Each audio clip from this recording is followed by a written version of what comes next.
ीं देवीं शुद्धां गुण्यां करोम्यहं पाणिनीयप्रवेशाय लघुसिद्धान्तकौमुदीम्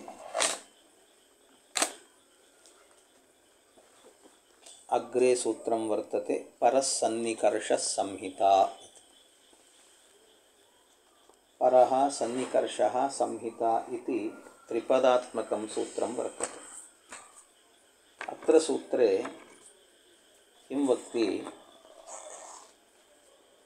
परसन्निकर्षः संहिता अर्थात अस्य सूत्रस्य वर्णानाम् अतिशयितः सन्निधिः संहिता संज्ञः स्यात् इति सूत्रार्थः वर्तते। अयमभिप्रायः वर्णानाम् अतिशयितः सन्निधिः। वर्णानाम् अतिशयितः सन्निधिः नाम परस्पर एकस्य वर्णस्य उच्चारण अनन्तरम् अपरस्य वर्णस्य उच्चारणे सति तत्र अर्धमात्राकालव्यवधानम् इष्यते। अर्धमात्राकालव्यवधानात् अधिकं यदि भवति तत्र संहितासंज्ञा न भवति, अपि तु यत्र अर्धकालमात्रान्तरे एव उच्चारणं क्रियते तदा एव संहिता इति संज्ञा। ययोः वर्णयोः परस्परं ययोः वर्णयोः परस्परम् अत्यन्तसन्निधिः भवति चेत् तयोः वर्णयोः संहिता इति संज्ञा। तत्र संहिता संज्ञा भवति इत्यभिप्रायः। ಅಂದರೆ ಈಗ ಸಂಹಿತಾ ಅನ್ನುವ ಒಂದು ಸಂಜ್ಞೆಯನ್ನು ಹೇಳ್ತಿದ್ದಾರೆ. ಸಂಹಿತಾ ಅನ್ನೋ ಸಂಜ್ಞೆ ಅಂದರೆ ಏನರ್ಥ ಅಂದರೆ ವರ್ಣಗಳಿಗೆ ಪರಸ್ಪರ ಅತ್ಯಂತ ಸನ್ನಿಹಿತತ್ವವು ಸಂಹಿತಾ ಎನ್ನುವ ಸಂಜ್ಞೆಯನ್ನು ಪಡೆಯುತ್ತೆ. ಸಂಹಿತಾ ಅನ್ನುವ ಸಂಜ್ಞೆ ಅದಕ್ಕೆ ಬರುತ್ತೆ. ಒಂದು ವರ್ಣದಿಂದ ಇನ್ನೊಂದು ವರ್ಣವನ್ನು ಉಚ್ಚಾರಣೆ ಮಾಡುವಾಗ ಕೇವಲ ಅರ್ಧ ಮಾತ್ರ ಕಾಲ ಇರಬೇಕು. ಅರ್ಧ ಮಾತ್ರ ಕಾಲ ಅಂಥ ವ್ಯವಧಾನ ಇತ್ತು ಅಂದರೆ ಅಲ್ಲಿ ಸಂಹಿತಾ ಸಂಜ್ಞೆ. ಅದಕ್ಕಿಂತಲೂ ಹೆಚ್ಚಿನ ವ್ಯವಧಾನ ಇದ್ದರೆ ಅಲ್ಲಿ ಸಂಹಿತಾ ಸಂಜ್ಞೆ ಇಲ್ಲ ಅಂತ. ಈ ಸಂಹಿತಾ ಸಂಜ್ಞೆ ಸಂಧಿಗಳಲ್ಲಿ ಸಮಾಸಗಳಲ್ಲಿ ಇಲ್ಲೆಲ್ಲ ಕಡೆಯಲ್ಲೂ ಕೂಡ ಬೇಕಿದು. ಸಮಾಸದಲ್ಲಿ ಈ ಸಂಹಿತಾ ಅನ್ನೋದು ನಿತ್ಯ ಅಂತೆಲ್ಲ ಹೇಳ್ತಾರೆ. ಸಂಹಿತೈಕ ಪದೇ ನಿತ್ಯ, ನಿತ್ಯ ಧಾತೂಪಸರ್ಗಯೋ ಅಂತೆಲ್ಲ ಕೆಲವು ಕಡೆಯೆಲ್ಲ ಹೇಳ್ತಾರೆ. ಹಾಗಾಗಿ ಈ ಸಂಹಿತಾ ಅನ್ನುವಂಥದ್ದು ಬಹಳ ಕಡೆ ಅದರ ಉಪಯೋಗ ಇದೆ. ಆ ಸಂಜ್ಞೆ ಅನ್ನೋದು ತಲೆಯಲ್ಲಿ ಉಳಿಬೇಕು. ಆಮೇಲೆ ಅನಂತರಂ ಹಲೋನಂತರಾ ಸಂಯೋಗಃ. ಇದಾನಿಂ ಸಂಯೋಗ ಸಂಜ್ಞಾವಿದಾಯಕಂ ಸೂತ್ರಂ ವಕ್ತಿ. ಹಲೋನಂತರಾ ಸಂಯೋಗಃ ಇತಿ. ಹಲಃ ಅನಂತರಾಃ ಸಂಯೋಗಃ ಇತಿ. ಸೂತ್ರಸ್ಯ ಅಯಮರ್ಥಃ ಅಜ್ವಿಃ ಅವ್ಯವಹಿತಾಃ ಹಲಃ ಸಂಯೋಗ ಸಂಜ್ಞಾಃ ಸ್ಯುಃ ಇತಿ. ಅಜ್ವಿಃ ಅವ್ಯವಹಿತಾಃ ಹಲಃ.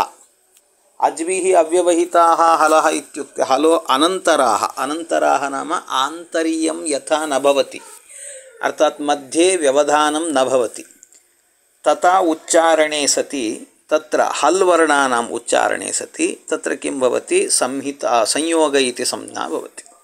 ಇದಾನಿಂ ಉದಾಹರಣಾರ್ಥಂ ವದಾಮಿ. ಆಮ್ರಃ ಇತ್ಯಸ್ತಿ. ಆಮ್ರಃ ಇತ್ಯಸ್ಯ ಶಬ್ದಸ್ಯ ಪ್ರಯೋಗೆ ತತ್ರ ಆ ಇತ್ಯನಂತರಂ ಮಕಾರಃ ರೇಪಃ ಶ್ರೂಯತೆ. ತತ್ರ ಮಕಾರಾದ ಅನಂತರಂ ರೇಪಃ ವರ್ತತೆ. ತತ್ರ ಮಧ್ಯೆ ಅಜ್ವರ್ಣಾನಾಂ ವ್ಯವಧಾನಂ ನಾಸ್ತಿ. ಯತ್ರ ಅಜ್ವರ್ಣಾನಾಂ ವ್ಯವಧಾನಂ ನಾಸ್ತಿ ಅಪಿತು ಪರಸ್ಪರ ಹಲ್ವರ್ಣಾನಾಂ ಏವ ತತ್ರ ಮೇಲನಂ ಭವತಿ ಚೇತ್ ತದಾ ತಾದೃಶವರ್ಣಸ್ಯ ಸಂಯೋಗ ಇತಿ ಸಂಜ್ಞಾ ಭವತಿ ಇತ್ಯವೆ. ಸಂಯೋಗ ಸಂಜ್ಞಾ ಅಂದರೆ ಒಟ್ಟು ಅಭಿಪ್ರಾಯ ಏನು ಅಂದರೆ ಹಲೋನಂತರ ಸಂಯೋಗ ಇದು ತ್ರಿಪದಾತ್ಮಕವಾದಂಥ ಸೂತ್ರ. ಅನಂತರಾಹ ಅಂತ ಹೇಳಿದರೆ ಬೇರೆದರಿಂದ ವ್ಯವಧಾನ ಇಲ್ಲದಂತೆ ಹೇಳುವುದು ಅಂತ ಅರ್ಥ. ಅಂದರೆ ಹಲ್ವರ್ಣಗಳಿಗೆ ಪರಸ್ಪರವಾಗಿ ಹೇಳುವಾಗ, ಹಲ್ವರ್ಣಗಳಿಗೆ ಉಚ್ಚಾರಣೆ ಮಾಡುವಾಗ ಬೇರೆ ವರ್ಣದಿಂದ, ಅಂದರೆ ಬೇರೆ ವರ್ಣ ಇರೋದು ಯಾವುದು? ಅಜ್ವರ್ಣ. ಹಾಗಾಗಿ ಅಜ್ವರ್ಣಗಳಿಂದ ವ್ಯವಧಾನ ಇಲ್ಲದೇನೆ ಹಲ್ವರ್ಣಗಳನ್ನು ಉಚ್ಚಾರಣೆ ಮಾಡಿದರೆ ಅದಕ್ಕೆ ಸಂಯೋಗ ಎಂಬ ಸಂಜ್ಞೆ ಬರುತ್ತದೆ ಅಂತ ಅರ್ಥ. ಅದಕ್ಕೆ ಉದಾಹರಣೆಗೆ ಆಮ್ರಹ ಅಂತ ಹೇಳ್ತೇವೆ. ಆಮ್ರಹ ಅನ್ನುವಲ್ಲಿ ಮಕಾರ ಮತ್ತು ರೇಫ ಇದೆ ಅಲ್ಲಿ. ಹಾಗಾಗಿ ಮಕಾರ ರೇಫದ ನಡುವೆ ಯಾವುದೇ ಅಜ್ವರ್ಣದ ವ್ಯವಧಾನ ಎನ್ನುವಂಥದ್ದಿಲ್ಲ. ಆದ್ದರಿಂದ ಮ್ರಹ ಅನ್ನುವುದಕ್ಕೆ ಸಂಯೋಗ ಎಂಬ ಸಂಜ್ಞೆ ಇದೆ. ಅದೇ ರೀತಿ ರಾಷ್ಟ್ರಂ ಅಂತ ಹೇಳ್ತೇವೆ. ಷ್ಟ್ರಂ ಅಂತ ಏನಿದೆ ಅದು ಸಂಯೋಗ ಸಂಜ್ಞೆ ಇದೆ ಅಲ್ವಾ. ಹೀಗೆ ವಿಕ್ರಮ ಅಂತ ಹೇಳ್ತೀವಿ. ಕ್ರ ಅನ್ನುವುದಕ್ಕೆ ಸಂಯೋಗ ಸಂಜ್ಞೆ ಇದೆ. ಯಾಕೆಂದರೆ ಮಧ್ಯದಲ್ಲಿ ಅಜ್ವರ್ಣ ಇಲ್ಲ, ಅಜ್ವರ್ಣದ ವ್ಯವಧಾನ ಇಲ್ಲ. ಹಾಗೆ ಅಂತ. ಇನ್ನು ಕೊನೆಯದಾಗಿ ಸಂಜ್ಞಾ ಪ್ರಕರಣದ ಕೊನೆಯ ಸೂತ್ರ ಸುಪ್ತಿಂಗಂತಂ ಪದಂ. ಸುಪ್ತಿಂಗಂತಂ ಪದಂ ಇದು ಸುಪ್ತಿಂಗಂತಂ ಪದಂ ಎನ್ನುವುದು ಎರಡು ಪದಗಳು. ಅತ್ರ ದ್ವಿಪದಾತ್ಮಕಂ ಸೂತ್ರಂ ವರ್ತತೆ ಸುಪ್ತಿಂಗಂತಂ ಪದಂ ಇತಿ. ಅತ್ರ ಸುಪ್ತಿಂಗಂತಂ ಇತ್ಯಸ್ಯ ವಿಗ್ರಹವಾಕ್ಯಂ ಏವಂ ಭವತಿ.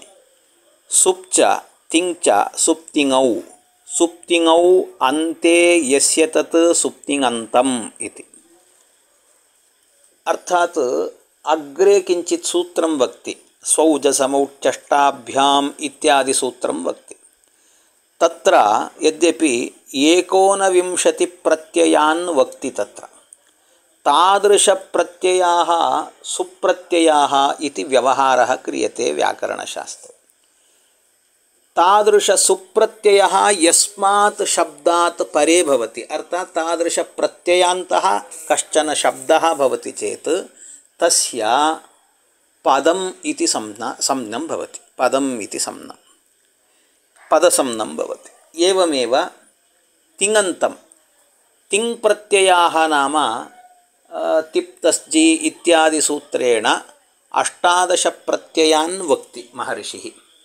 ತತ್ರ ಅಷ್ಟಾದಶ ಪ್ರತ್ಯಯಾನಾಂ ಮೇಲನೇನ ಧಾತೂನಾಂ ಪ್ರಯೋಗೆ ಇದಾನಿಂ ಭವತಿ ಇತ್ಯಾದಿ ಪ್ರಯೋಗೆ ತಸ್ಯ किं भवति पदसंज्ञं भवति इत्यभिप्रायः. तथा च तत्र पदसंज्ञा सिद्ध्यति इति.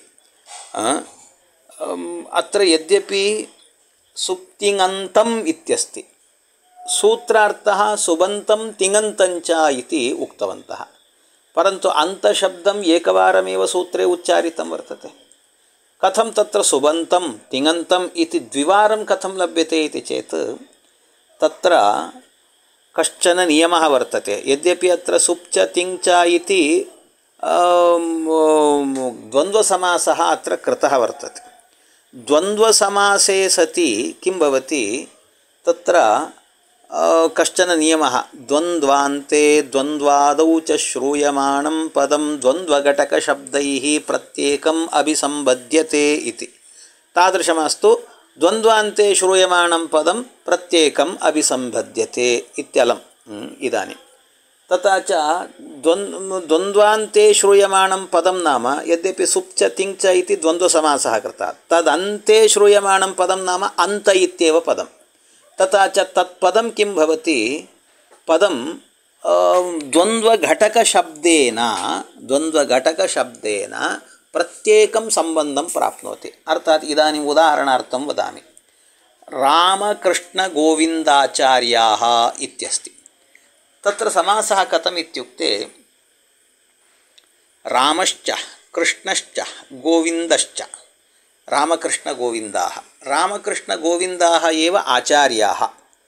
रामकृष्णगोविन्द अत्र रामश्च कृष्णश्च गोविन्दश्च इति समासः कृतः वर्तते. सः समासः द्वन्द्वसमासः. चकार बहुलो द्वन्द्वः इति. तथा च द्वन्द्वसमासः कृतः वर्तते. तत्र अन्ते श्रूयमाणं पदं नाम आचार्य इति पदं. तत्पदं द्वन्द्वघटकशब्दैः प्रत्येकं सम्बन्धम्. अर्थात् रामाचार्य कृष्णाचार्य गोविन्दाचार्य इत्यादि तत्र प्रयोगाः भवन्ति. एवं प्रत्येकं सम्बन्धः भवति इति. तद्वत् अत्रापि सुप्तिङन्तम् इत्यत्र अन्त इति पदम् अन्त्ये वर्तते, द्वन्द्वान्ते वर्तते इति कृत्वा तस्य प्रत्येकम् अन्वयः भवति. तथा च सुबन्तं तिङन्तं च पदसंज्ञं स्यात् इति सूत्रस्य अभिप्रायः लभ्यते इत्यभिप्रायः. भवतु नाम ಅಂದರೆ ಈ ಒಟ್ಟು ಈ ಸೂತ್ರದ ಅಭಿಪ್ರಾಯ ಏನು ಅಂದರೆ, ಇಲ್ಲಿ ಪದ ಅನ್ನುವ ಸಂಜ್ಞೆಯನ್ನು ಹೇಳ್ತಿದ್ದಾರೆ, ಸುಪ್ತಿಂಗಂತಂ ಪದಂ ಎಂಬುದಾಗಿ. ಇದು 2 ಪದಗಳಿರುವಂಥ ಸೂತ್ರ. ಇಲ್ಲಿ ಸುಪ್ತಿಂಗಂತಂ ಅನ್ನೋದರ ವಿಗ್ರಹ ವಾಕ್ಯ ಹೇಗೆ ಅಂದರೆ, ಸುಪ್ಚ ತಿಂಚ ಸುಪ್ತಿಂಗೌ ಸುಪ್ತಿಂಗೌ ಅಂತೆ ಯಸ್ಯ ತತ್ ಸುಪ್ತಿಂಗಂತಂ ಎಂಬುದಾಗಿ. ಈ ಸೂತ್ರದ ಅಂದರೆ ಸುಬಂತವಾದದ್ದು ತಿಂಗಂತವಾದದ್ದು ಏನಾಗುತ್ತೆ, ಪದ ಸಂಜ್ಞೆಯನ್ನು ಹೊಂದುತ್ತೆ ಅಂತ ಹೇಳ್ತಾರೆ. ಸುಬಂತ ಅಂದರೆ ಏನದು ಅಂದರೆ, ಸೌಜಸ ಮೌಚಷ್ಟಾಭ್ಯಾಂ ಬಿಸ್ ಅಂತ ಮುಂದೆ ಒಂದು ಸೂತ್ರವನ್ನು ಹೇಳ್ತಾನೆ. ಆ ಸೂತ್ರದಲ್ಲಿ ಒಟ್ಟು 21 ಪ್ರತ್ಯಯಗಳನ್ನು ಹೇಳಿದ್ದಾನೆ. ಆ 21 ಪ್ರತ್ಯಯಗಳು ಯಾವ ಶಬ್ದದ ಕೊನೆಯಲ್ಲಿ ಇರ್ತಾವೆ ಅವುಗಳನ್ನು ಸೇರಿಸಿ ಉಚ್ಚಾರಣೆ ಮಾಡಿದರೆ, ಅಥವಾ ಇನ್ನೊಂದು ತಿಂಗ್ ಅಂತ ಹೇಳಿ 18 ಪ್ರತ್ಯಯಗಳನ್ನು ಹೇಳಿದ್ದಾನೆ, ತಿಪ್ತಸ್ಜಿ ಇತ್ಯಾದಿಯಾಗಿ. ಆ 18 ಪ್ರಭೇದಗಳನ್ನು 18 ಪ್ರತ್ಯಯಗಳಲ್ಲೂ ಕೂಡ ಯಾವ ಪ್ರತ್ಯಯವನ್ನಾದರೂ ಸೇರಿಸಿಕೊಂಡು ಒಂದು ಪದದ ಜೊತೆಗೆ ಒಂದು ಧಾತುವಿನ ಜೊತೆಗೆ ಪ್ರಯೋಗ ಮಾಡಿದರೆ ಅದಕ್ಕೆ ಪದ ಎನ್ನುವ ಸಂಜ್ಞೆ ಬರ್ತದೆ ಅಂತ ಹೇಳ್ತಾರೆ. ಇಲ್ಲಿ ಸೂತ್ರದಲ್ಲಿ ಏನಂತ ಹೇಳಿದ್ದಾರೆ, ಕೇವಲ ಸುಪ್ತಿಂಗಂತಂ ಅಂತ ಅಂತಪದ ಒಮ್ಮೆ ಮಾತ್ರ ಇದೆ. ಆದರೆ ಅರ್ಥದಲ್ಲಿ ಸುಬಂತಂ ತಿಂಗಂತಂ ಅಂತ 2 ಬಾರಿ ಇಟ್ಟುಕೊಂಡಿದ್ದೀರಿ. ಅದು ಹೇಗೆ ಅಂತ ಪ್ರಶ್ನೆ ಬಂದರೆ ಅದಕ್ಕೆ ಹೇಳ್ತಾರೆ, ಒಂದು ನಿಯಮ ಇದೆ. ದ್ವಂದ್ವಾಂತೆ ಶ್ರೂಯಮಾಣಂ ಪದಂ ಪ್ರತ್ಯೇಕಂ ಅಭಿಸಂಬದ್ಯತೆ ಅಂತ. ಅಂದರೆ ದ್ವಂದ್ವದ ಕೊನೆಯಲ್ಲಿ ಇರುವ ಪದವು ಏನಾಗುತ್ತೆ ಅಂದರೆ ಪ್ರತ್ಯೇಕವಾಗಿ ಸಂಬಂಧವನ್ನು ಪಡೆಯುತ್ತೆ ದ್ವಂದ್ವದಲ್ಲಿರುವ ಶಬ್ದಗಳ ಜೊತೆಗೆ. ತಥಾಚ ಪ್ರಕೃತದಲ್ಲಿ ಸುಬಂತಂ ತಿಂಗಂತಂ ಅನ್ನುವಲ್ಲಿ ಅಂದರೆ ಎಲ್ಲ ಕಡೆಯಲ್ಲೂ ಲೋಕದಲ್ಲಿ ಹಾಗೆ ಎಲ್ಲ ಕಡೆಯಲ್ಲೂ ರಾಮಕೃಷ್ಣ ಗೋವಿಂದಾಚಾರ್ಯ ಅಂತ ಹೇಳಿದಾಗ ರಾಮಕೃಷ್ಣ ಗೋವಿಂದ ಅನ್ನೋದು ದ್ವಂದ್ವ ಸಮಾಸ. ದ್ವಂದ್ವದ ಕೊನೆಯಲ್ಲಿರುವ ಪದ ಅಂದರೆ ಆಚಾರ್ಯ. ಆ ಆಚಾರ್ಯ ಅನ್ನೋ ಪದ ರಾಮನ ಜೊತೆಗೂ ಅನ್ವಯ ಪಡೆಯುತ್ತೆ, ಕೃಷ್ಣನ ಜೊತೆಗೂ ಗೋವಿಂದನ ಜೊತೆಗೂ. ತಥಾಚ ರಾಮಾಚಾರ್ಯ ಕೃಷ್ಣಾಚಾರ್ಯ ಗೋವಿಂದಾಚಾರ್ಯ ಅಂತೆಲ್ಲ ಬರ್ತದೆ, ಹಾಗೆ ಅನ್ವಯವನ್ನು ಪಡೀತದೆ. ತಥಾಚ ಪ್ರಕೃತದಲ್ಲೂ ಕೂಡ ಏನಾಗುತ್ತೆ, ಸುಬಂತಂ ತಿಂಗಂತಂಚ ಅಂತ ಅನ್ನುವ ಪದವು ದ್ವಂದ್ವಾಂತದಲ್ಲಿ ಇದೆ. ಆದ್ದರಿಂದ ಏನಾಗುತ್ತೆ, ಸುಬಂತಂ ತಿಂಗಂತಂಚ ಪದಸಂನಂ ಸ್ಯಾತ್ ಅಂತ ಸೂತ್ರ. ಒಟ್ಟು ಹಾಗಾದರೆ ಸೂತ್ರಾರ್ಥ ಏನು ಅಂತ ಹೇಳಿದರೆ, ಸುಪ್ಪೆ ಕೊನೆಯಲ್ಲಿರುವ ಶಬ್ದಕ್ಕೂ ಹಾಗೂ ತಿಂಗೆ ಕೊನೆಯಲ್ಲಿರುವಂತಹ ಶಬ್ದಕ್ಕೂ ಪದ ಎಂಬ ಸಂಜ್ಞೆ ಬರುತ್ತದೆ ಅಂತ. ಈ ಸುಪ್ಪು ತಿಂಗು ಪ್ರತ್ಯಯಗಳಿಗೆ ಮುಂದೆ ವಿಭಕ್ತಿ ಅಂತ ಒಂದು ಸಂಜ್ಞೆಯನ್ನು ಹೇಳ್ತಾನೆ, ವಿಭಕ್ತಿ ಸಂಜ್ಞೆ ಬರ್ತದೆ ಅಂತ. ಅಂತೂ ಒಟ್ಟು ಏನು ಅಭಿಪ್ರಾಯ ಅಂದರೆ, ವಿಭಕ್ತ್ಯಂತವಾದಂತಹ ಶಬ್ದಕ್ಕೆ ವಿಭಕ್ತ್ಯಂತವಾದ ಶಬ್ದಕ್ಕೆ ಪದ ಎಂಬ ಹೆಸರು ಇದೆ ಅಂತ. ಉದಾಹರಣೆಗೆ ರಾಮ ಅಂತ ಹೇಳ್ತೀವಿ. ರಾಮ ಅನ್ನುವಲ್ಲಿ ಮಹಾ ಅಂತ ವಿಸರ್ಗ ಏನು ಕೇಳಿಸುತ್ತೆ ಅದು ಸುಪ್ರತ್ಯಯ. ಹಾಗಾಗಿ ಅದು ಕೊನೆಯಲ್ಲಿ ಇದೆ, ಆದ್ದರಿಂದ ರಾಮ ಅನ್ನೋದು ಒಂದು ಪದ. ಅದೇ ರೀತಿ ಭವತಿ ಅನ್ನುವುದು ಒಂದು ಪದ. ಯಾಕೆ ಅಂದರೆ ಭೂಧಾತುವಿಗೆ ತಿ ಅನ್ನುವ ಪ್ರತ್ಯಯ ಬಂದು ಅಂದರೆ ತಿಂಗ್ ಪ್ರತ್ಯಯವು ಬಂದಿರೋದರಿಂದಾಗಿ ಅದು ಒಂದು ಪದ ಅಂತ ಕರೆಸಿಕೊಳ್ಳುತ್ತದೆ. ಹೀಗೆ ಒಟ್ಟು ಈ ಸಂಜ್ಞಾ ಪ್ರಕರಣದಲ್ಲಿ ಬೇಕಾಗಿರುವ ಅತ್ಯಂತ ಮುಖ್ಯವಾದಂಥ ಕೆಲವು ಸೂತ್ರಗಳನ್ನು ನಿರೂಪಣೆ ಮಾಡಿದ್ದಾನೆ. ಅಲ್ಲಲ್ಲಿ ಮತ್ತೆ ಬೇರೆ ಸಂಜ್ಞಾ ಸೂತ್ರಗಳು ಬರ್ತವೆ, ಅಲ್ಲಲ್ಲೇ ಹೇಳ್ತಾ ಹೋಗ್ತಾರೆ ಅದನ್ನು. ಅಂದರೆ ಅದು ಪ್ರಾಸಂಗಿಕವಾಗಿ ಸಿಗಬೇಕು ಅಂತ ಅದನ್ನು ಅಲ್ಲಲ್ಲಿ ಏನೇ ನಿರೂಪಣೆ ಮಾಡ್ತಾ ಹೋಗ್ತಾರೆ.